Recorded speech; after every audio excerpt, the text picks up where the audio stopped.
Welcome to പ്രെപ്സ്കെ. മറ്റൊരു സെഷനിലേക്ക് എല്ലാവർക്കും സ്വാഗതം.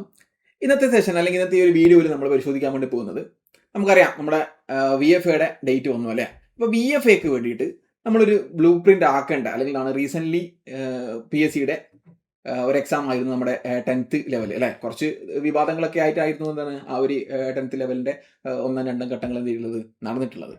അപ്പോൾ ആ ഒരു എക്സാം അല്ലെങ്കിൽ ആ ഒരു എക്സാമിലെ ചോദ്യങ്ങൾ നമ്മൾ എന്ത് ചെയ്യണം, ഒന്ന് തറവായിട്ട് അനലൈസ് ചെയ്യണം. കാരണം ഇതിനു വേണ്ടിയിട്ടാണ് നമ്മുടെ ഈ ഒരു VFAക്ക് വേണ്ടിയിട്ട്. കാരണം ആ ഒരു പാറ്റേണിലായിരിക്കാം ചോദ്യങ്ങൾ എന്ത് ചെയ്യുക, ചോദ്യങ്ങൾ വരാനുള്ള സാധ്യതയുള്ളത്. അപ്പോൾ ആ ഒരു രീതിയിൽ നമ്മൾ എന്ത് ചെയ്യണം, കുറച്ച് ചോദ്യങ്ങൾ അതുമായിട്ട് ബന്ധപ്പെട്ട് അല്ലെങ്കിൽ ആ 10th പ്രിലിംസിന് ചോദിച്ചിട്ടുള്ള കുറച്ച് ചോദ്യങ്ങളെ അതിൻ്റെ എക്സ്ട്രാ പോയിന്റ്സ് ഒക്കെ ആയിട്ട് എന്ത് ചെയ്യുന്നു, നമ്മൾ VFAക്ക് വേണ്ടിയിട്ട് നമ്മൾ എന്ത് ചെയ്യുന്നു, ഒന്ന് പ്രിപ്പയർ ചെയ്യുകയാണ് ചെയ്യുന്നത്. അപ്പോൾ ഇതിൽ നമ്മൾ അതായത് ഈ പറഞ്ഞിട്ടുള്ള 10th പ്രിലിംസ് എക്സാമിന് ചോദിച്ചിട്ടുള്ള ചോദ്യപേപ്പർ ഉണ്ടല്ലോ, അതിലെ സ്റ്റേറ്റ്മെന്റ് വൈസ് ചോദ്യങ്ങളാണ് നമ്മൾ ആദ്യം എന്ത് ചെയ്യുന്നത്, വർക്കൗട്ട് ചെയ്യുന്നത്. ഓക്കെ, അപ്പോൾ അത്തരത്തിൽ എന്ത് ചെയ്യുന്നു, നമ്മൾ സ്റ്റേറ്റ്മെന്റ് വൈസ് ചോദ്യങ്ങളെ എങ്ങനെ നമുക്ക് എന്താണ് സിമ്പിളായിട്ട് അപ്രോച്ച് ചെയ്യാം എന്നുള്ള രീതിയിൽ നമ്മൾ എന്ത് ചെയ്യുന്നു, നോക്കുന്നു. അപ്പോൾ ഇത് നമുക്ക് ആദ്യത്തെ ആ ഒരു ചോദ്യം നോക്കിയേ.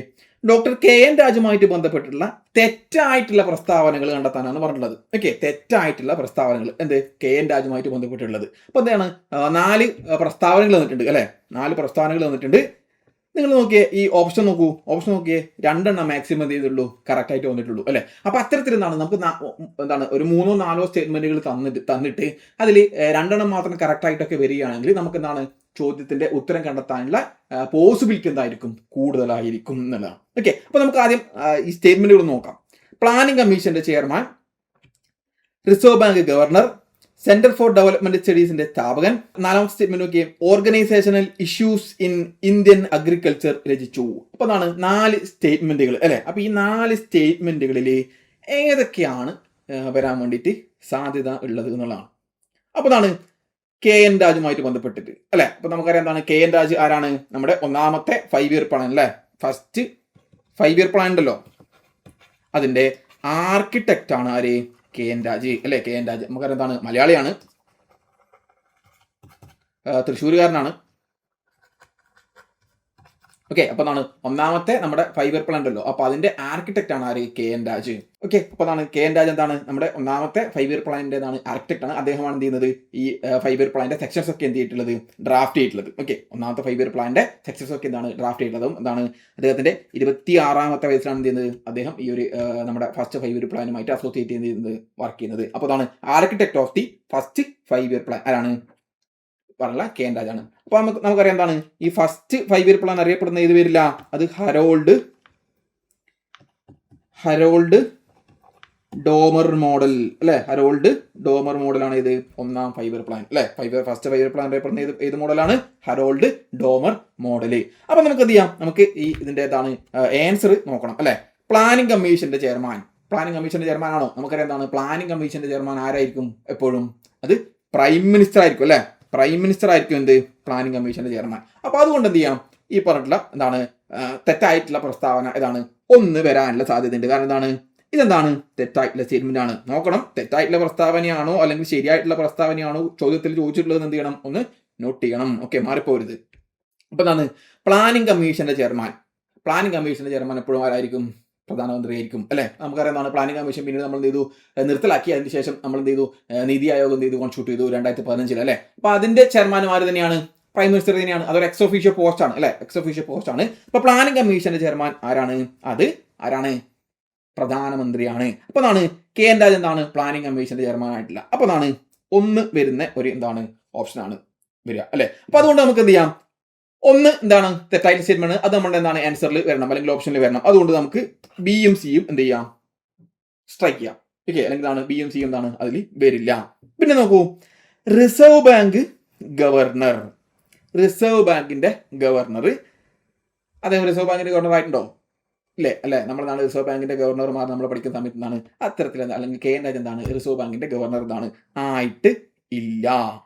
അപ്പൊ റിസർവ് ബാങ്കിന്റെ ഗവർണറും അല്ല ആര്, ഈ പറഞ്ഞിട്ടുള്ള KN രാജ് അല്ലെ. KN രാജ് റിസർവ് ബാങ്കിന്റെ ഗവർണർ ആയിട്ടില്ല. അപ്പൊ ഇതും ഇതുമായിട്ട് ബന്ധപ്പെട്ട് തെറ്റായിട്ടുള്ള സ്റ്റേറ്റ്മെന്റ് ആണ്. അപ്പൊ എന്ത് ചെയ്യാണ്, 2 സ്റ്റേറ്റ്മെന്റ് മാത്രമേ ഉള്ളൂ ആൻസർ വരുള്ളൂ അല്ലെ. അപ്പൊ ഓപ്ഷൻ D 1 and 2 ആണ് എന്ത് ചെയ്തിട്ടുള്ളത് ഇതുമായിട്ട് ബന്ധപ്പെട്ടിട്ട് എന്താണ് തെറ്റായിട്ട് വരുന്ന സ്റ്റേറ്റ്മെന്റുകൾ. അപ്പോൾ ആൻസർ ഏതാണ് 1 and 2 ആണ്. ഓപ്ഷൻ ഡി 1 and 2 ആണ്. Okay. Centre for development studies, Trivandrum centre for development സ്റ്റഡീസിന്റെ എന്താണ് ഡയറക്ടറൊക്കെ ആയിരുന്നു. പിന്നെ എന്താണ് organisation issues in Indian agriculture എന്നുള്ള എന്താണ് കൃതിയും അദ്ദേഹത്തിൻ്റെത് തന്നെയാണ്. അപ്പോൾ എന്താണ് തെറ്റായിട്ടുള്ള സ്റ്റേറ്റ്മെന്റുകളാണ് എന്ത് ചെയ്തിട്ടുള്ളത് ചോദിച്ചിട്ടുള്ളത്. അതേതൊക്കെയാണ്?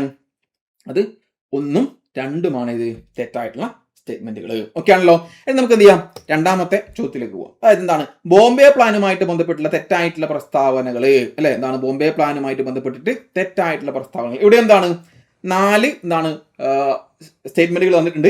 2 എണ്ണം മാത്രമാണ് എന്ത് ചെയ്തിട്ടുള്ളത് ആൻസറിൽ ഉള്ളത് അല്ലെ. 2 എണ്ണം മാത്രമാണ് ആൻസറിൽ ഉള്ളത്. അപ്പോൾ അതാണ് വ്യാവസായികളും സംരംഭകരും ആസൂത്രണത്തിനെതിരായിരുന്നു എന്നുള്ളതാണ് ഒന്നാമത്തെ സ്റ്റേറ്റ്മെന്റ്. ഓക്കെ. രണ്ടാമത്തെ സ്റ്റേറ്റ്മെന്റ് നോക്കൂ. വ്യാവസായികവും സാമ്പത്തികവുമായിട്ടുള്ള നിക്ഷേപങ്ങളിൽ രാഷ്ട്രം മുൻകൈ എടുക്കണമെന്ന് ആവശ്യമുന്നയിച്ചു. ആഗോള മൂലധന നിക്ഷേപത്തിനായിട്ട് എന്ത് ചെയ്തു വാദിച്ചു. ആസൂത്രിത സമ്പദ് വ്യവസ്ഥയ്ക്കുള്ള നിർദ്ദേശങ്ങൾ തയ്യാറാക്കി. അപ്പൊ ഇതിൽ ഏതൊക്കെയാണ് ഈ പറഞ്ഞിട്ടുള്ള ബോംബെ പ്ലാനുമായിട്ട് ബന്ധപ്പെട്ടിട്ടുള്ള തെറ്റായിട്ടുള്ള പ്രസ്താവനകളാണ് നമ്മൾ എന്ത് ചെയ്തത് നോക്കേണ്ടത്. ഓക്കെ. തെറ്റായിട്ടുള്ള പ്രസ്താവനകൾ. അപ്പൊ ഇതില്ല, അതായത് ഈ വ്യാവസായികളും സംരംഭകരും ആസൂത്രണത്തിനെതിരായിരുന്നു എന്നുള്ളത് എന്താണ് തെറ്റായിട്ടുള്ള സ്റ്റേറ്റ്മെന്റ് ആണ്. നമുക്ക് എന്താണ് വായിച്ചു നോക്കുമ്പോൾ തന്നെ പറ്റും. കാരണം അവരും എന്താണ് മുന്നോട്ട് വെച്ചിട്ടുള്ള പ്ലാൻ ആണ് അല്ലെ. എന്താണ് അടുത്ത 15 വർഷം എന്നുള്ള സ്വാതന്ത്ര്യത്തിന് ശേഷം നമ്മുടെ രാജ്യം എന്താണ് 15 വർഷത്തേക്ക് എന്താണ് നടപ്പിലാക്കേണ്ട കുറച്ച് പദ്ധതികളും കാര്യങ്ങളൊക്കെയാണ് എന്ത് ചെയ്തിട്ടുള്ളത് ഈ പ്രധാനമായിട്ടും എന്ത് ചെയ്തിട്ടുള്ളത് ഈ ഒരു ബോംബെ പ്ലാനുമായിട്ട് ബന്ധപ്പെട്ടുള്ള ലീഡിംഗ് ആയിട്ടുള്ള 8 ഇൻഡസ്ട്രിയലിസ്റ്റുകൾ അല്ലെ, അല്ലെങ്കിൽ എന്താണ് വ്യവസായികൾ ചേർന്നിട്ടാണ് എന്ത് ചെയ്തിട്ടുള്ളത് 8 വ്യവസായികൾ ചേർത്തിട്ടാണ് എന്ത് ചെയ്തിട്ടുള്ളത് ഈ പറഞ്ഞിട്ടുള്ള പ്ലാൻ എന്ത് ചെയ്തിട്ടുള്ളത് മുന്നോട്ട് വെച്ചിട്ടുള്ളത്. അപ്പൊ അതിൽ പ്രധാനികളായിട്ടുള്ള ആളുകൾ ജസ്റ്റ് നോക്കാം. അതിലാണ് JRD ടാറ്റ വരും. ആരാണ്? JRD ടാറ്റ, ഘനശ്യാം ദാസ് ബിർള, ബിർളയുണ്ടല്ലോ ടാറ്റ ബിർള, പിന്നെന്താണ് മലയാളി ആയിട്ടില്ല ജോൺ മത്തായി എന്നിവരാണ് ഇതിലെ പ്രധാനികൾ. ഓക്കെ. പ്രധാനപ്പെട്ട 3 ആളുകളുടെ പേര് എന്ത് ചെയ്യാം ഓർത്ത് വെക്കുക. എന്താണ് 8 എന്താണ് ഇൻഡസ്ട്രിയലിസ്റ്റുകളെ ചേർത്തിട്ടാണ് ഇതിലുള്ളത് ഈ ഒരു പദ്ധതി എന്ത് ചെയ്തിട്ടുള്ളത് മുന്നോട്ട് വെച്ചിട്ടുള്ളത്. അപ്പൊ അതാണ് 15 ഇയർ ഇൻവെസ്റ്റ്മെന്റ് സ്ട്രാറ്റജി ആണ് എന്ത് ചെയ്തിട്ടുള്ളത് അവർ മുന്നോട്ട് വെച്ചിട്ടുള്ളത്. ഓക്കെ. എന്താണ് 15 വർഷത്തേക്ക് എന്താണ് മുന്നോട്ട് വെച്ചിട്ടുള്ളത്. ഓക്കെ. ഇത് എപ്പോഴാണ് മുന്നോട്ട് വെച്ചിട്ടുള്ളത്? 1944 എന്ത് ചെയ്തിട്ടുള്ളത് ബോംബെ പ്ലാൻ വരുന്നത്. ഓക്കെ. 1944 അപ്പൊ ഇതിൽ എന്താണ് ഏതൊക്കെയാണ് തെറ്റായിട്ടുള്ള പ്രസ്താവനകൾ എന്നുള്ളതാണ് അല്ലെ. അപ്പൊ എന്താണ് ഈ വ്യാവസായികളും സംരംഭകരും എന്താണ് എതിരായിരുന്നു എന്ന് പറയുന്നത് എന്താണ് അതെന്താണ് തെറ്റാണ് അല്ലെ. അവരെന്താണ് ആസൂത്രണത്തിനെതിരാണോ? അല്ല. എന്താണ് ബോംബെ പ്ലാൻ അല്ലെ. ബോംബെ പ്ലാൻ തന്നെ പറഞ്ഞാൽ എന്താണ് ഒരു ആസൂത്രണമാണ് അല്ലെ. അപ്പൊ എന്താണ് ഈ പറഞ്ഞിട്ടുള്ള വ്യാവസായികളും സംരംഭകരും ആസൂത്രണത്തിനെതിരായിരുന്നു എന്ന് പറയുന്നത് എന്താണ് തെറ്റായിട്ടുള്ള സ്റ്റേറ്റ്മെന്റ് ആണ്. അപ്പൊ അതാണ് തെറ്റായിട്ടുള്ള സ്റ്റേറ്റ്മെന്റ്. അപ്പൊ എന്താണ് ഒന്ന് എന്ത് ചെയ്യണം എങ്കിൽ ഒന്നാമത്തെ സ്റ്റേറ്റ്മെന്റ് ചെയ്യണം ആൻസറിൽ വരണം. അപ്പൊ ഒന്നാമത്തെ സ്റ്റേറ്റ്മെന്റ് ആൻസറിൽ ഏതൊക്കെയാണ് വരിക? 1ഉം 3ഉം ആകാം, അല്ലെങ്കിൽ 1ഉം 2ഉം ആവാം. പിന്നെ എന്താണ് വ്യാവസായികവും സാമ്പത്തികവുമായിട്ടുള്ള നിക്ഷേപങ്ങളിൽ രാഷ്ട്രം മുൻകൈ എടുക്കണമെന്ന് ആവശ്യം ഉന്നയിച്ചു. അതെന്താണ്? അത് കറക്റ്റ് ആയിട്ടുള്ള ഒരു സ്റ്റേറ്റ്മെന്റ് ആണ്. എന്താണ് അവർ അത്തരത്തിലുള്ള എന്താണ് ഒരു ആവശ്യം ഉന്നയിക്കുന്നുണ്ട് എന്നുള്ളതാണ്. ഇനി മൂന്നാമത്തെ സ്റ്റേറ്റ്മെന്റ് നമുക്ക് നോക്കാമല്ലോ. 2 കറക്റ്റ് ആയതുകൊണ്ട് തന്നെ എന്താണ് 1ഉം 2ഉം എന്തില്ല വരൂല അല്ലെ. 1ഉം 2ഉം വരില്ല. 1ഉം 3ഉം ആണ് എന്ത് ചെയ്യുക ഇതിന്റെ ആൻസർ ആയിട്ട് വരിക. നമ്മൾ എന്ത് ചെയ്യേണ്ട മൂന്നാമത്തെ സ്റ്റേറ്റ്മെന്റ് വായിച്ചു നോക്കേണ്ട ആവശ്യമില്ല. അഥവാ നമുക്ക് ജസ്റ്റ് ഒന്ന് എന്ത് ചെയ്യാം ഒന്ന് വായിച്ചു നോക്കാം. ആഗോള മൂലധന നിക്ഷേപത്തിനായിട്ട് എന്ത് ചെയ്യുന്നുണ്ട് വാദിക്കുന്നുണ്ട്. എന്താണ് തെറ്റായിട്ടുള്ള സ്റ്റേറ്റ്മെന്റ് ആണ്. ആഗോള മൂലധന നിക്ഷേപത്തിനായിട്ട് എന്ത് ചെയ്യുന്നത് വാദിച്ചു എന്നുള്ളത് എന്താണ് തെറ്റായിട്ടുള്ള ഒരു സ്റ്റേറ്റ്മെന്റ് ആണ്. അപ്പൊ തെറ്റായിട്ടുള്ള സ്റ്റേറ്റ്മെന്റുകൾ നോക്കേണ്ടത്. അപ്പൊ ഇതൊക്കെയാണ് തെറ്റായിട്ടുള്ള സ്റ്റേറ്റ്മെന്റുകൾ. 1ഉം 3ഉം എന്താണ് തെറ്റാണ്. നാലാമത്തെ സ്റ്റേറ്റ്മെന്റ് നോക്കിയേ. ആസൂത്രിത സമ്പദ് വ്യവസ്ഥയ്ക്കുള്ള നിർദ്ദേശങ്ങൾ തയ്യാറാക്കി. നമ്മൾ എന്താണ് സ്റ്റേറ്റ്മെന്റ് വായിച്ചു നോക്കേണ്ട ആവശ്യമില്ല. നമ്മൾ എന്ത് ചെയ്തു 2 സ്റ്റേറ്റ്മെന്റ് വായിച്ചു നോക്കിയപ്പോൾ തന്നെ നമുക്ക് എന്ത് ചെയ്തു ആൻസർ കണ്ടെത്താൻ വേണ്ടി പറ്റുന്നതാണ്. കാരണം എന്താണ് 2 സ്റ്റേറ്റ്മെന്റ് മാത്രമേ എന്താണ് മാക്സിമം ആൻസറിൽ വന്നിട്ടുള്ളൂ. അതുകൊണ്ടാണ് ഓക്കെ. എന്താണ് അപ്പൊ എന്താണ് ബോംബെ പ്ലാനുമായിട്ട് ബന്ധപ്പെട്ടില്ല. കാരണം എന്താണ് നമുക്ക് നോക്കണം ഇന്ത്യയുടെ പ്ലാനിങ്ങുമായിട്ട് ബന്ധപ്പെട്ട് നമ്മൾ എന്ത് ചെയ്തു 2 ചോദ്യങ്ങൾ എന്ത് ചെയ്തു ഈ ഒരു എന്താണ് ക്വസ്റ്റ്യൻ പേപ്പറിൽ കണ്ടു അല്ലെ. 2 ചോദ്യങ്ങൾ 2 സ്റ്റേറ്റ്മെന്റ് ചോദ്യങ്ങൾ നമ്മൾ എന്ത് ചെയ്തു കണ്ടു. അപ്പൊ അതാണ് ഇന്ത്യയുടെ പ്ലാനിങ് 5 ഇയർ പ്ലാൻ തുടങ്ങിയ എന്താണ് മേഖല എന്ന് പറയുന്നത് എന്താണ് ഇമ്പോർട്ടന്റ് ആണ് എന്നുള്ള കാര്യം എന്ത് ചെയ്യുക മനസ്സിലാക്കുക. അതുമായിട്ട് ബന്ധപ്പെട്ട് എന്ത് ചെയ്യുക പ്രധാനപ്പെട്ട പോയിന്റുകൾ നിർബന്ധമായിട്ട് എന്ത് ചെയ്യണം നിങ്ങൾ പഠിച്ചിട്ട് പോയിരിക്കണം. ഇന്ത്യയുടെ പ്ലാനിങ് എന്താണ് 5 year plan. Okay. 5 year plan നമുക്കറിയാണ്. 5 ഇയർ പ്ലാൻ നിർത്തിവെച്ചു അല്ലെങ്കിൽ നിലവിലില്ല എങ്കിൽ കൂടി എന്താണ് 5 ഇയർ പ്ലാനുമായിട്ട് ബന്ധപ്പെട്ട ചോദ്യങ്ങൾ എന്താണ് വളരെ കൂടുതലായിട്ട് വരുന്നുണ്ട്. അതുപോലെ തന്നെ നീതി ആയോഗനും ഓക്കെ നീതി ആയോഗിനും എന്ത് ചെയ്യണം ആ ഒരു ഇമ്പോർട്ടൻസ് കൊടുത്തുകൊണ്ട് എന്ത് ചെയ്യണം നിങ്ങളുടെ പഠനം എന്ത് ചെയ്യണം, ഒന്ന് സ്ട്രക്ചറൈസ് ചെയ്യണം. അപ്പോൾ ആ രീതിയിൽ നിന്നാണ് ഇത്തരത്തിലുള്ള കാര്യങ്ങൾക്കൊക്കെ എന്താണ് ഇമ്പോർട്ടൻസ് കൊടുത്തുകൊണ്ടാണ് നമ്മൾ എന്താണ് പ്രെപ്പ് സ്കെയിലിലെ നമ്മൾ എന്താണ് കോഴ്സും കാര്യങ്ങളൊക്കെ എന്ത് ചെയ്യുന്നത് നമ്മൾ ഡിസൈൻ ചെയ്തിട്ടുള്ളത്. ഓക്കെ, നമ്മൾ എന്താണ് കോർ ഏരിയാസ് നമ്മൾ എന്ത് ചെയ്തിട്ടുണ്ട്, ഫൈൻഡ് ഔട്ട് ചെയ്തിട്ടുണ്ട്. ഓക്കെ, അതായത് ഈ പറഞ്ഞിട്ടുള്ള എക്സാമുകളിൽ ചോദ്യങ്ങൾ ഫ്രീക്വന്റ്ലി ചോദിക്കുന്ന കോർ ഏരിയാസ് നമ്മൾ എന്ത് ചെയ്തു, ഫൈൻഡ് ഔട്ട് ചെയ്ത് അതിന് കൂടുതലായിട്ട് എന്ത് ചെയ്യുന്നു, സ്ട്രെസ് കൊടുത്ത് ഇമ്പോർട്ടൻസ് കൊടുത്ത് അതിൽ കൂടുതലായിട്ടുള്ള ക്ലാസ്സും നോട്ട്സും കാര്യങ്ങളൊക്കെ നിങ്ങൾക്ക് എന്ത് ചെയ്യും, ലഭിക്കും. വേണമെന്ന് അല്ലെങ്കിൽ നിങ്ങൾ എന്താണ് പ്രെപ്പ് സ്കെയിലിന്റെ BFA കോഴ്സിൽ ജോയിൻ ചെയ്യണമെങ്കിൽ എന്ത് ചെയ്യാം, താഴെ കാണുന്ന നമ്പറിൽ എന്ത് ചെയ്താൽ മതി, ഒന്ന് കോൺടാക്ട് ചെയ്താൽ മതി. ഓക്കെ, അഫോർഡബിൾ ആയിട്ടുള്ള ഫീസിൽ നിങ്ങൾക്ക് എന്ത് ചെയ്യാം, BFAക്ക് വേണ്ടിയിട്ട് നിങ്ങൾക്ക് എന്ത് ചെയ്യാം, പ്രിപ്പയർ ചെയ്യാം. അടുത്ത ചോദ്യം നമ്മൾ നോക്കാലോ. ഭാഷാടിസ്ഥാനത്തിൽ സംസ്ഥാനങ്ങൾ രൂപീകരിക്കുന്നതിനെ ഇന്ത്യയുടെ കേന്ദ്ര നേതൃത്വം ആദ്യം അംഗീകരിക്കാത്തതിന് കാരണം എന്ത് എന്നുള്ളതാണ്. ഓക്കെ, നമുക്കറിയാം എന്താണ് നമ്മുടെ ഭാഷാടിസ്ഥാനത്തിൽ എന്തിട്ടുള്ളത്, നമ്മുടെ സംസ്ഥാനങ്ങൾ നിലവിൽ രൂപീകരിച്ചിട്ടുള്ളത്. എന്നാൽ എന്താണ് നമ്മുടെ കേന്ദ്ര നേതൃത്വം എന്താണ് അതിനെ ആദ്യം അംഗീകരിക്കുന്നില്ല, അതെന്തുകൊണ്ടായിരിക്കും എന്നുള്ളതാണ്. ഇവിടെ എന്താണ് 4 സ്റ്റേറ്റ്മെന്റുകളാണ്, ആൻസറിൽ എന്താണ് 2 സ്റ്റേറ്റ്മെന്റ് മാത്രമേ മാക്സിമം എന്താണോ ആൻസർ ആയിട്ട് വരാൻ സാധ്യതയുള്ളൂ. അപ്പൊ അതെന്താണ് ശരിയായിട്ടുള്ള കാരണം നമ്മൾ കണ്ടെത്തണം അല്ലെ. ആദ്യത്തെ സ്റ്റേറ്റ്മെന്റ് നോക്കൂ, ജനാധിപത്യം സംരക്ഷിക്കാൻ, വിഘടനവാദ ഭീഷണി ഇല്ലാതാക്കാൻ. രണ്ടാമത്തെ സ്റ്റേറ്റ്മെന്റ് ആണ് രാജ്യത്തിന്റെ ഐക്യം കാത്തു സൂക്ഷിക്കാൻ, ആഭ്യന്തര സ്വയംഭരണം ഉറപ്പാക്കാൻ. ഇപ്പൊ എന്താണ് ഈ തന്നിട്ടുള്ള 4 സ്റ്റേറ്റ്മെന്റുകളിൽ ഏതാണ് ഈ പറഞ്ഞിട്ടുള്ള എന്താണ് ഈ ഭാഷാടിസ്ഥാനത്തിൽ സംസ്ഥാനങ്ങൾ രൂപീകരിക്കുന്നതിനെ കേന്ദ്ര നേതൃത്വം എതിർക്കാൻ ഇടയായിട്ടുള്ള കാരണങ്ങൾ എന്ന് നമുക്ക് എന്ത് ചെയ്യണം, നോക്കണം അല്ലെ. അപ്പൊ നമുക്കറിയാം എന്താണ് ഭാഷാടിസ്ഥാനത്തിൽ നമ്മുടെ രാജ്യത്ത് എന്താണ് സ്റ്റേറ്റ്സ് ഫോം ചെയ്യുന്നത് എപ്പോഴാണ്, അത് അതേമായിട്ട് 1953 ആന്ധ്ര അല്ലെ, ആന്ധ്ര സംസ്ഥാനം എന്താണ് പോറ്റി ശ്രീരാമലുവിന്റെ എന്താണ് നിരാഹാരം കടന്ന് അദ്ദേഹം മരിച്ചതിന് ശേഷമാണ് ചെയ്യുന്നത് ഈ പറഞ്ഞിട്ടുള്ള ആന്ധ്ര സംസ്ഥാനത്തിന് വേണ്ടിയിട്ട് അല്ലെങ്കിൽ തെലുങ്ക് സംസാരിക്കുന്നവർക്ക് വേണ്ടിയിട്ടുള്ള എന്താണ് പ്രത്യേക എന്താണ് സ്റ്റേറ്റ് വേണം എന്നുള്ള എന്താണ് ആവശ്യം കൂടുതൽ ശക്തമാകുന്നത്. അതിന് മുമ്പേ എന്താണ് ശക്തമായിട്ടുണ്ട് എങ്കിലും എന്താണ് ഇത് ഈ ഒരു ദേശീയ തലത്തിലേക്ക് ഇമ്പോർട്ടൻസ് ആയിട്ട് അല്ലെങ്കിൽ എന്താണ് ഒരു എന്താണ് പ്രശ്നമായിട്ട് വരികയും ഇത്തരത്തിൽ എന്താണ് വലിയൊരു എന്താണ് ഇതിന് വേണ്ടിയിട്ടുള്ള പ്രക്ഷോഭം ഉണ്ടാകുകയും ചെയ്യുന്നത്. അപ്പൊ അത്തരത്തിൽ എന്താണ് പറഞ്ഞിട്ടുള്ള 1953 എന്ത് ചെയ്യുന്നു, ആദ്യമായിട്ട് ആന്ധ്ര സംസ്ഥാനം എന്ത് ചെയ്യുന്നു രൂപീകരിക്കുന്നു. ആന്ധ്രാപ്രദേശ് അല്ല, ആന്ധ്ര സംസ്ഥാനമാണ്. ഓക്കെ, ആന്ധ്ര സംസ്ഥാനം രൂപീകരിക്കുന്നു. അതിന്റെ ഭാഗമായിട്ട് എന്ത് തന്നെ പിന്നെ എന്ത് ചെയ്യുന്നു 1953 നമ്മൾ എന്ത് ചെയ്യുന്നു ഈ പറഞ്ഞിട്ടുള്ള സ്റ്റേറ്റ് റീഓർഗനൈസേഷൻ കമ്മീഷൻ എന്ത് ചെയ്യുന്നു, ഫസൽ അലി കമ്മീഷൻ എന്നറിയപ്പെടുന്ന കമ്മീഷൻ എന്ത് ചെയ്യുന്നുണ്ട് അല്ലെ, ഫസൽ അലി കമ്മീഷൻ എന്ത് ചെയ്യുന്നുണ്ട് നമ്മൾ കോൺസ്റ്റിറ്റ്യൂട്ട് ചെയ്യുന്നുണ്ട്. അപ്പൊ എന്താണ് ഈ കമ്മീഷന്റെ റെക്കമെൻഡേഷൻ പ്രകാരമാണ് പിന്നീട് എന്ത് ചെയ്യുന്നത് 1956 എന്ത് ചെയ്യുന്നത് ഭാഷാടിസ്ഥാനത്തിൽ സംസ്ഥാനങ്ങളെ പുനഃസംഘടിപ്പിക്കുന്നത് അല്ലെ. ഭാഷാടിസ്ഥാനത്തിൽ എന്ത് ചെയ്യുന്നത് സംസ്ഥാനങ്ങളെ പുനഃസംഘടിപ്പിക്കുന്നത്. അങ്ങനെ എന്ത് ചെയ്യുന്നു 14 സ്റ്റേറ്റുകളും 6 യൂണിയൻ ടെറിട്ടറി എന്ത് ചെയ്യുന്നു ഈ പറഞ്ഞിട്ടുള്ള ഫസൽ അലി കമ്മീഷന്റെ റെക്കമെൻഡേഷൻ പ്രകാരം പിന്നീട് എന്ത് ചെയ്യുന്നു 1956 നമ്മൾ എന്ത് ചെയ്യുന്നു നമ്മുടെ രാജ്യത്ത് നിലവിൽ വരികയാണ് ചെയ്യുന്നത്. ഓക്കെ, അപ്പൊ എന്താണ് ആദ്യം അതായത് നമ്മുടെ ഭരണഘടന നിലവിൽ വരുന്ന സമയത്ത് 1950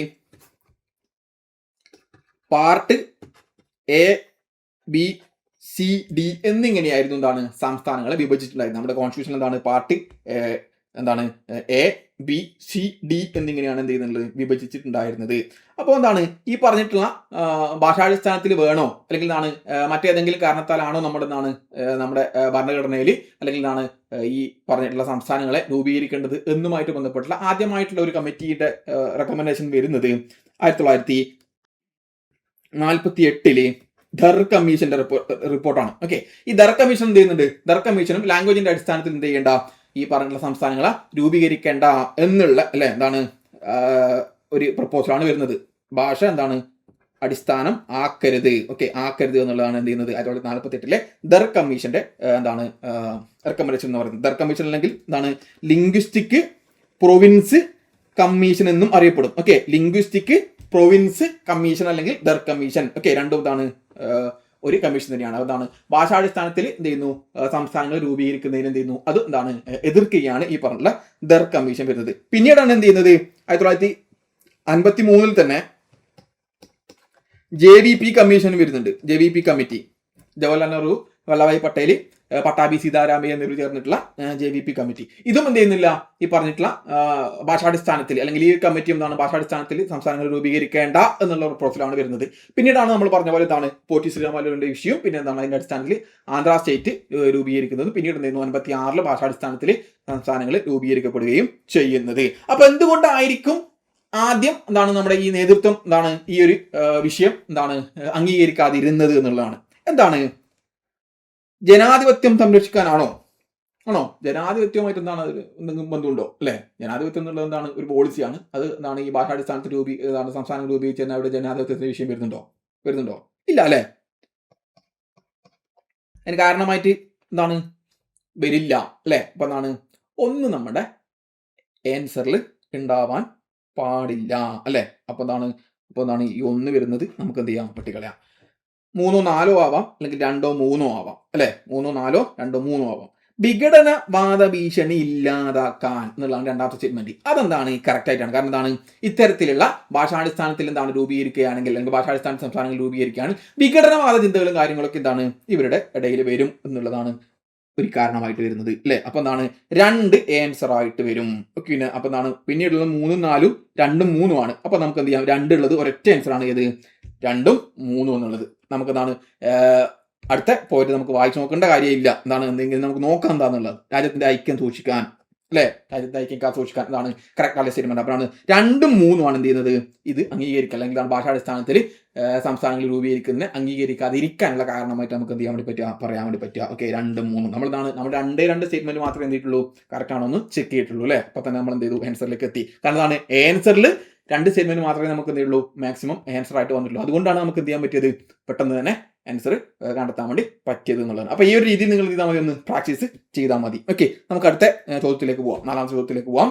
1939 നടന്നിട്ടുള്ള അഖിലേന്ത്യാ നാട്ടുരാജ്യ പ്രജാസമ്മേളനവുമായിട്ട് ബന്ധപ്പെട്ടുള്ള ശരിയായിട്ടുള്ള പ്രസ്താവനകൾ. ഓക്കെ, ഇവിടെ നോക്കിയേ, 4 സ്റ്റേറ്റ്മെന്റ്, മാക്സിമം ആൻസർ എന്താണ്? 2 എന്നുള്ള രീതിയിലാണ് അല്ലെ? അപ്പൊ 1939 നടന്നിട്ടുള്ള all India state people conference എന്താണ്?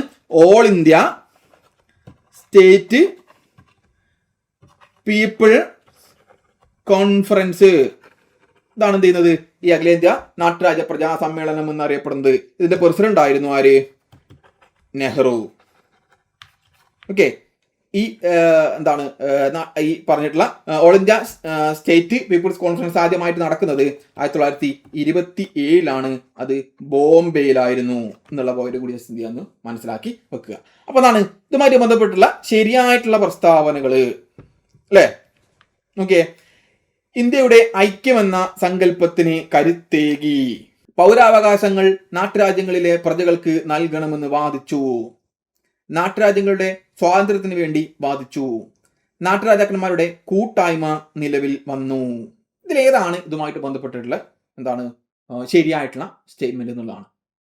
ഓക്കെ, ഇതാണ് ഇന്ത്യയുടെ ഐക്യം എന്ന സങ്കല്പത്തിന് കരുത്തേകി എന്നുള്ളതാണ് കറക്റ്റ് ആയിട്ടുള്ള സ്റ്റേറ്റ്മെന്റ് ആണ്. കാരണം ഇന്ത്യയുടെ ഐക്യം, അല്ലെങ്കിൽ നമുക്കറിയാം എന്താണ് ബ്രിട്ടീഷ് ഭരണകാലത്ത് എന്താണ് ഇന്ത്യയുടെ ഐക്യം എന്നുള്ള ഒരു കോൺസെപ്റ്റും കാര്യങ്ങൾക്കൊക്കെ എന്ത് ചെയ്യുന്നുണ്ട്?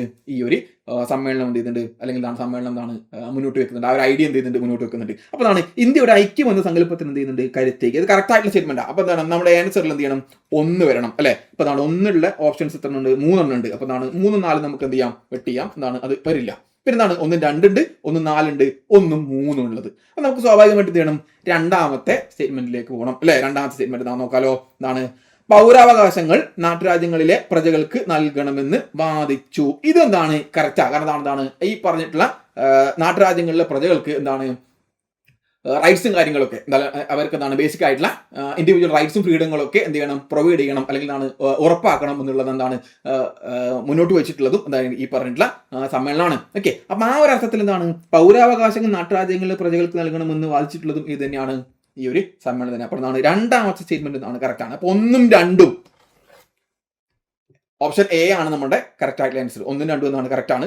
നാട്ടുരാജ്യങ്ങളുടെ സ്വാതന്ത്ര്യത്തിന് വേണ്ടി എന്ത് ചെയ്യുന്നില്ല? ബാധിക്കുന്നില്ല. നാട്ടുരാജാക്കന്മാരുടെ കൂട്ടായ്മ എന്ത് ചെയ്യുന്നില്ല? നിലവിൽ വരുന്നില്ല. അപ്പൊ ഈ 2 എന്ത് ചെയ്യണം? ആൻസേഴ്സ് ആണ് എന്ത് ചെയ്യുക? അതുമായിട്ട് ബന്ധപ്പെട്ട്, അല്ലെങ്കിൽ 2 സ്റ്റേറ്റ്മെന്റ് ആണ് ഈ ഒരു ക്വസ്റ്റ്യനുമായിട്ട് ബന്ധപ്പെട്ട് കറക്റ്റ് ആയിട്ട് വരുന്നത്. ഓക്കെ, നമ്മൾ 2 സ്റ്റേറ്റ്മെന്റ് മാത്രമേ എന്ത് ചെയ്യുന്നുള്ളൂ? നമ്മൾ വായിക്കുന്നുള്ളൂ അല്ലെ? കാരണം 2 സ്റ്റേറ്റ്മെന്റ് മാത്രമേ എന്ത് ചെയ്തിട്ടുള്ളൂ? ഓപ്ഷനിൽ കറക്റ്റ് ആയിട്ട് തന്നിട്ടുള്ളൂ. 3 സ്റ്റേറ്റ്മെന്റ് തന്നാണെങ്കിൽ നമ്മൾ എന്ത് ചെയ്യേണ്ടി വരും? ഒന്നും കൂടി വായിച്ച് നോക്കേണ്ടി വരും. ഓക്കെ, അപ്പൊ അത്തരത്തിൽ എന്ത് ചെയ്യാം? ഒന്ന് നോക്കുക. ഇനി നമുക്ക് അടുത്ത ചോദ്യത്തിലേക്ക് പോവാം. ചൂഷണത്തിൽ നിന്നും മോചനം നേടാനുള്ള അവകാശങ്ങൾ, ഇതുമായിട്ട് ബന്ധപ്പെട്ട ശരിയായിട്ടുള്ള പ്രസ്താവനകൾ അല്ലെ? അതായത് നമ്മുടെ കോൺസ്റ്റിറ്റ്യൂഷനിൽ ഒരു ചോദ്യമാണ്. കോൺസ്റ്റിറ്റ്യൂഷനിൽ എന്താണ്? റൈറ്റ് അഗെയിൻസ്റ്റ് എക്സ്പ്ലോയിറ്റേഷൻ അല്ലെ? Right against exploitation. നമ്മുടെ ആർട്ടിക്കിൾ 23-ലും 24-ലും എന്ത് ചെയ്യുന്നത് റൈറ്റ് അഗൈൻസ്റ്റ് എക്സ്പ്ലോയിറ്റേഷനെ കുറിച്ച് പറയുന്നത് അല്ലെ. റൈറ്റ് അഗൈൻസ്റ്റ് എക്സ്പ്ലോയിറ്റേഷനെ കുറിച്ച് എവിടെയാണ് ആർട്ടിക്കിൾ 23-ലും 24-ലും പറയുന്നു. 23-ൽ എന്താ പറയുന്നത്? Prohibition of trafficking human being എന്താണ്, അല്ലെങ്കിൽ എന്താണ് ഫോഴ്സ്ഡ് ലേബർ, എന്താണ് ആളുകളെ കൊണ്ട് എന്താണ് ട്രാഫിക്കിംഗ് ഹ്യൂമൻ ബീങ്ങിൽ ഫോഴ്സ് ലേബർ തുടങ്ങിയവയൊക്കെ എന്ത് ചെയ്യുന്നുണ്ട്, നിരോധിക്കുന്നുണ്ട്. അതായത് എന്താണ് ഈ പറഞ്ഞിട്ടുള്ള ഇത്തരത്തിലുള്ള ഫോഴ്സ്ഡ് ലേബർ, നിർബന്ധമായിട്ടുള്ള ജോലി, അല്ലെങ്കിൽ എന്താണ് ട്രാഫിക്കിംഗ് ഹ്യൂമൻ ബീങ് എന്ന് പറഞ്ഞാൽ ആളുകൾ എന്താണ് ഈ പറഞ്ഞിട്ടുള്ള സെക്ഷൽ ആക്ടിവിറ്റീസും കാര്യങ്ങളൊക്കെ എന്താണ് ഉപയോഗിക്കുന്ന ഈ ഒരു രീതി എന്നുള്ളത്, അല്ലെങ്കിൽ ആ രീതിയിലെ ചൂഷണങ്ങൾ എന്ത് ചെയ്യുന്നു, നിർത്തലാക്കുന്നു അല്ലെങ്കിൽ നിരോധിക്കുന്ന ആർട്ടിക്കിളാണ് ഇത്, ആർട്ടിക്കിൾ 23. പിന്നെ എന്താണ്, അതായത് എന്താണ് ഈ സ്ത്രീകളെയും കുട്ടികളെയും എന്താണ് ഇത്തരത്തിലുള്ള ആക്ടിവിറ്റീസിനെ ഉപയോഗിക്കുന്നതിന് അല്ലെങ്കിൽ എന്താണ് നിഷേധിക്കുന്നു. ഓക്കെ, അതാണ് 23-ൽ പറയുന്നത്. 24 എന്താ? പ്രൊഹിബിഷൻ ഓഫ് ചൈൽഡ് ലേബർ അല്ലെ, എന്താണ് ബാലവേല നിരോധിക്കുന്നതാണ് article 24, prohibition of child labour എന്നുള്ളത്. ഓക്കെ, അപ്പൊ അതിൽ എന്താണ് ഓർക്കേണ്ടതാണ്, 14 വയസ്സ് വരെയുള്ള കുട്ടികളെ എന്താണ് ഹസാർഡസ് ജോബ്സിലും മൈൻസിലും കാര്യങ്ങളൊക്കെ എന്ത് ചെയ്യുന്നു, ജോലി എടുപ്പിക്കുന്നത് നിരോധിക്കുന്നതാണ് ആർട്ടിക്കിൾ 24 എന്നുള്ളത്. ഓക്കെ, അപ്പൊ ആർട്ടിക്കിൾ 24, അതായത് നമ്മുടെ ഫണ്ടമെന്റൽ റൈറ്റ്സുമായി ബന്ധപ്പെട്ട ചോദ്യമാണ്. ഫണ്ടമെന്റൽ റൈറ്റ്സ് എന്താണ് ഇമ്പോർട്ടന്റ് ആണ് അല്ലെ, കോൺസ്റ്റിറ്റ്യൂഷനിൽ ഇമ്പോർട്ടന്റ് ആയിട്ടുള്ള ഒരു ഏരിയ ആണ് ഇത് fundamental rights, DPSP, fundamental duties തുടങ്ങിയ ഭാഗങ്ങൾ. ഓക്കെ, അപ്പൊ അതാണ് ഈ പറഞ്ഞിട്ടുള്ള ചൂഷണത്തിൽ നിന്നുള്ള, അതായത് എന്താണ് മോചനം നേടാനുള്ള അവകാശങ്ങൾ അല്ലെ, റൈറ്റ് അഗൈൻസ്റ്റ് എക്സ്പ്ലോയിറ്റേഷൻ ആർട്ടിക്കിൾ 23, 24-ലാണ് എന്ത് ചെയ്യുന്നത് ഇതുമായിട്ട് ബന്ധപ്പെട്ട് പറയുന്നത്. അപ്പൊ അതുമായിട്ട് ബന്ധപ്പെട്ടുള്ള എന്താണ് ശരിയായിട്ടുള്ള പ്രസ്താവനകൾ നമ്മൾ എന്ത് ചെയ്യണം, നോക്കണം. ഒന്നാമത്തെ സ്റ്റെപ്പ് നോക്കിയേ, ഇന്ത്യയിലെ ന്യൂനപക്ഷങ്ങളുടെ താല്പര്യം സംരക്ഷിക്കുന്നു. ന്യൂനപക്ഷങ്ങളുമായിട്ട് ബന്ധപ്പെട്ടിട്ടുണ്ടോ ഇത് ഈ ഒരു ആർട്ടിക്കിൾ? എന്താണ് തെറ്റാണ് അല്ലെ. എന്താണ് കുട്ടികളുമായിട്ട് പിന്നെ അല്ലെങ്കിൽ എന്താണ് സ്ത്രീകളുമായിട്ട് ബന്ധപ്പെട്ടുള്ള ആർട്ടിക്കിളാണ് ഇത്. അപ്പൊ എന്താണ് ഇതിലെ ന്യൂനപക്ഷങ്ങളുടെ താല്പര്യം സംരക്ഷിക്കുന്നു എന്താണ്, അത് റോങ് ആയിട്ടുള്ള ഒരു സ്റ്റേറ്റ്മെന്റ്, ഇത് എന്താണ് തെറ്റായിട്ടുള്ള സ്റ്റേറ്റ്മെന്റാ. അപ്പൊ അതാണ് ഇത് വരില്ല അല്ലെ. അപ്പൊ ഒന്നില്ലാത്ത ഒരു ആൻസർ ആയിരിക്കും. അപ്പൊ ഇതെന്താണ് ഇതിലൊന്ന് വരുന്നുണ്ട്, ഓപ്ഷൻ സിയിലും എന്ത് ചെയ്യുന്നുണ്ട്, ഒന്ന് വരുന്നുണ്ട്. പിന്നെ എന്താണ് 2, 3 അല്ലെങ്കിൽ എന്താണ് 2, 4 എന്നുള്ളതാണ് പിന്നീട് വന്നിട്ടുള്ളത്. സ്ത്രീകൾക്കും കുട്ടികൾക്കും പ്രത്യേക സംരക്ഷണം ഉറപ്പാക്കുന്നു. നമ്മൾ പറഞ്ഞു അല്ലെ, എന്താണ് സ്ത്രീകൾക്കും കുട്ടികൾക്കും എന്താണ് പ്രത്യേക സംരക്ഷണം എന്ത് ചെയ്യുന്നുണ്ട്, ഉറപ്പാക്കുന്നുണ്ട്. അപ്പൊ എന്താണ് 2 എന്താണ് കറക്റ്റ് ആയിട്ട് വരുന്നത്. അപ്പൊ എന്താണ്, അപ്പൊ ഈ 2 ഓപ്ഷനിലും എന്താണ് 2 വരുന്നുണ്ട് അല്ലെ, 2, 3, 2, 4. അപ്പൊ നമ്മൾ എന്ത് ചെയ്യണം, ഒരു ഓപ്ഷനും കൂടി അല്ലെങ്കിൽ എന്താണ് ഒരു സ്റ്റേറ്റ്മെന്റും കൂടി എന്ത് ചെയ്യണം, വായിച്ച് നോക്കേണ്ടി വരും. നോക്കിയേ, മൗലികാവകാശങ്ങൾ സ്ഥാപിച്ചു കിട്ടുന്നു. മൗലികാവകാശങ്ങൾ സ്ഥാപിച്ചു കിട്ടുന്നതും ഈ പറഞ്ഞ ചൂഷണത്തിൽ നിന്നുള്ള മോചനം അല്ലെങ്കിൽ ആ ഒരു ആക്റ്റുമായിട്ട് അല്ലെങ്കിൽ ആ ഒരു റൈറ്റുമായിട്ട് എന്തെങ്കിലും ഒരു ബന്ധമുണ്ടോ? അതൊരു കോൺട്രാക്ടറി ആയിട്ടുള്ള സ്റ്റേറ്റ്മെന്റ് ആയിട്ടില്ല നമുക്ക് തോന്നുന്നത് അല്ലെ. ആണ് മൗലികാവകാശങ്ങൾ സ്ഥാപിച്ചു കിട്ടുന്നത് എങ്ങനെയാ, അത് ആർട്ടിക്കിൾ 32-ലൊക്കെയാ അല്ലെ മൗലികാവകാശങ്ങൾ സ്ഥാപിക്കുന്നതിന് വേണ്ടിയിട്ടുള്ള പ്രൊവിഷൻ ഉള്ളത്. അപ്പൊ എന്താണ് 23, 24 എന്താണ് അത് വരുന്നില്ല. അപ്പൊ എന്താണ് തെറ്റാണ്. അപ്പൊ എന്താണ് 3 വരില്ല. അപ്പൊ 3 ഇല്ലാത്തത് കൊണ്ട് തന്നെ എന്താണ് ഈ പറഞ്ഞത് ബിയും വരില്ല. അപ്പൊ എന്താണ് 2ഉം 4ഉമാണ് കറക്റ്റ് ആയിട്ട് വരിക. അടിമത്തം, തക്കായിട്ടുള്ള പ്രതിഫലം നൽകാതെ നിർബന്ധിച്ച് ജോലി ചെയ്യിക്കല് എന്നിവ നിരോധിക്കുന്നു. നമ്മൾ പറഞ്ഞത് ഏതാണ്, ഫോഴ്സ്ഡ് ലേബർ എന്നൊക്കെ അല്ലെ. അപ്പൊ എന്താണ്, അപ്പൊ 2ഉം 4ഉമാണ് എന്ത് ചെയ്യുക കറക്റ്റ് ആയിട്ട് വരുന്ന സ്റ്റേറ്റ്മെന്റ് അല്ലെ. അപ്പൊ 2ഉം 4ഉമാണ് എന്ത് ഇതുമായിട്ട് ബന്ധപ്പെട്ട് കറക്റ്റ് ആയിട്ട് വരിക. അപ്പൊ അതാണ് ചൂഷണത്തിൽ നിന്നും മോചനം നേടാനുള്ള അവകാശങ്ങൾ അല്ലെ. ഏതൊക്കെയാണ് 2ഉം 4ഉം, എന്താണ് ഓപ്ഷൻ ഡി ആണ് 2ഉം 4ഉമാണ് കറക്റ്റ് ആയിട്ട് വരുന്നത്. അപ്പൊ അതാണ് നമ്മൾ എന്താണ് 5 ചോദ്യങ്ങൾ അല്ലെ, 5 ചോദ്യങ്ങൾ, അതായത് ഈ കഴിഞ്ഞ ലാസ്റ്റ് എന്താണ് നടന്നിട്ടുള്ള എന്താണ് 10th പ്രിലിംസിൽ ചോദിച്ചിട്ടുള്ള 5 സ്റ്റേറ്റ്മെന്റ് ബേസ്ഡ് ചോദ്യങ്ങളാണ് നമ്മൾ എന്ത് ചെയ്തിട്ടുള്ളത്, ഡിസ്കസ് ചെയ്തിട്ടുള്ളത്. ഓക്കെ, അപ്പൊ അതാണ് സ്റ്റേറ്റ്മെന്റ് ബേസ്ഡ് ചോദ്യങ്ങളാണ്. പലപ്പോഴും ഉദ്യോഗാർത്ഥികൾക്ക് എന്താണ് ഈ പറഞ്ഞുള്ള PSC എക്സാമുകൾ അവരുടെ സമയം എന്ത് ചെയ്യും, അപഹരിക്കും അല്ലെ, കുറെ സമയം അപഹരിക്കും. എന്താണ് ഈ കോംപ്ലിക്കേറ്റഡ് ആയിട്ട് അവസാനം എന്ത് ചെയ്യും, ഒരുപാട് സമയം പോയതല്ലാതെ നമ്മുടെ മറ്റ് ചോദ്യങ്ങൾ അല്ലെങ്കിൽ എന്താണ് നമുക്ക് എന്താണ് അറിയാവുന്ന ഏതെങ്കിലും ചോദ്യങ്ങളൊക്കെ ഉത്തരം കണ്ടെത്തേണ്ട സമയം എന്താണ് പലപ്പോഴും ഈ പറഞ്ഞുള്ള സ്റ്റേറ്റ്മെന്റ് ബേസ്ഡ് ചോദ്യങ്ങൾ സോൾവ് ചെയ്തുകൊണ്ട് പലർക്കും നഷ്ടപ്പെടാറുണ്ട്. അപ്പൊ അതിനെയും കൂടി നമ്മൾ എന്ത് ചെയ്യണം, ഈ പറഞ്ഞിട്ടുള്ള ഒരു സെഷനിൽ എന്ത് ചെയ്യണം, മറികടക്കുകയാണ്. ഓക്കെ, ഇതാണ് സ്റ്റേറ്റ്മെന്റ് ബേസ്ഡ് ചോദ്യങ്ങൾ നമ്മൾ എന്ത് ചെയ്യുന്നു, എങ്ങനെ എളുപ്പത്തിൽ ചെയ്യാൻ പറ്റുമെന്ന് നോക്കുന്നു. ഒപ്പം തന്നെ എന്താണ് നമ്മളൊരു ബ്ലൂ പ്രിന്റ് ആയിട്ട് നോക്കുന്നത് എന്താണ് ലേറ്റസ്റ്റ് ആയിട്ട് നടന്നിട്ടുള്ള, അതായത് VFAയുടെ ആ ഒരു നിലവാരത്തിൽ നടന്നിട്ടുള്ള ഒരു എക്സാമാണ് 10th പ്രിലിംസ് എക്സാം അല്ലെ, 10th പ്രിലിംസ് എക്സാം. അപ്പൊ അതുകൊണ്ട് ആ ഒരു എന്താണ് ചോദ്യങ്ങളെ നമ്മൾ എന്ത് ചെയ്യുന്നു, ഒന്ന് അനലൈസ് ചെയ്യുകയാണ് ചെയ്യുന്നത്. അപ്പോൾ അതിന്റെ പ്രധാനപ്പെട്ട ഇമ്പോർട്ടൻറ്റ് ഫാക്ട്സും കാര്യങ്ങളൊക്കെ നമ്മൾ എന്ത് ചെയ്യുന്നു, ഒന്ന് മനസ്സിലാക്കുന്നു. ഓക്കെ, നമ്മൾ എന്ത് ചെയ്യുന്നു, ചോദ്യങ്ങൾ ജസ്റ്റ് ഒന്ന് എന്ത് ചെയ്യുന്നു, നിങ്ങൾക്കൊന്ന് പരിചയപ്പെടുത്തി ഇങ്ങനെയൊക്കെയാണ് ചോദ്യങ്ങളുടെ അതുമായിട്ട് ബന്ധപ്പെട്ട റിലേറ്റഡ് ഫാക്ട്സ് നമ്മൾ എന്ത് ചെയ്യുന്നു, ഒന്ന് മനസ്സിലാക്കുകയാണ് ചെയ്യുന്നത്. അപ്പോൾ ഇതൊക്കെയാണ് പ്രധാനപ്പെട്ട ഏരിയ. ആ ഏരിയയിലേക്കുള്ള കൂടുതലായിട്ടുള്ള പഠനം എന്താണ് നിങ്ങളുടെ ഭാഗത്ത് നിന്ന് നിങ്ങൾ എന്ത് ചെയ്യണം, നടത്തണം അല്ലെ. നിങ്ങളുടെ എന്താണ് ഇനി അവസാന റിവിഷന്റെ ഒക്കെ സമയമാണ്. ആ റിവിഷന്റെ ഒക്കെ സമയത്ത് എന്ത് ചെയ്യണം, ഈ പറഞ്ഞിട്ടുള്ള നമ്മൾ പറയുന്ന ഏരിയ എന്ത് ചെയ്യണം, കൂടുതലായിട്ട് നിങ്ങൾ റിവിഷൻ നടത്താനൊക്കെ എന്ത് ചെയ്യണം, ശ്രദ്ധിക്കണം. ഓക്കെ, അല്ലാതെ എന്താണ് കാട് കയറി ഒരുപാട് എന്ത് ചെയ്യണ്ട, അങ്ങ് പഠിച്ചു പോകണ്ട. വേണ്ടത് മാത്രം നിങ്ങൾക്ക് എന്ത് ചെയ്താൽ മതി, പഠിച്ചാൽ മതി. അപ്പോൾ വേണ്ടത് മാത്രം പഠിപ്പിക്കുന്ന ഒരു ബാച്ചാണ് പ്രെപ് സ്കെയിലിന്റെ BFA ബാച്ച്. അപ്പോൾ അതിലെന്താണ് വേണ്ടത് മാത്രമേ പഠിപ്പിക്കുള്ളൂ, പഠിപ്പിക്കുന്നത് കൊണ്ട് നിങ്ങൾക്ക് എന്ത് ചെയ്യണം, നിങ്ങൾക്ക് റാങ്ക് ലിസ്റ്റിലേക്ക് എത്താൻ വേണ്ടി പറ്റും. അപ്പോൾ ആ റാങ്ക് മേക്കർ ബാച്ചിലേക്ക് നിങ്ങൾക്ക് ജോയിൻ ചെയ്യണമെങ്കിൽ താഴെ കാണുന്ന നമ്പറിൽ എന്ത് ചെയ്താൽ മതി, ഒന്ന് കോൺടാക്ട് ചെയ്താൽ മതി. അഫോർഡബിൾ ആയിട്ടുള്ള ഫീസിൽ നിങ്ങൾക്ക് എന്ത് ചെയ്യാം, BFA പഠിക്കാൻ വേണ്ടി പറ്റും. ഓക്കെ, അപ്പോൾ നമുക്ക് എന്ത് ചെയ്യാം, മറ്റൊരു സെഷനിൽ വീണ്ടും കാണാം.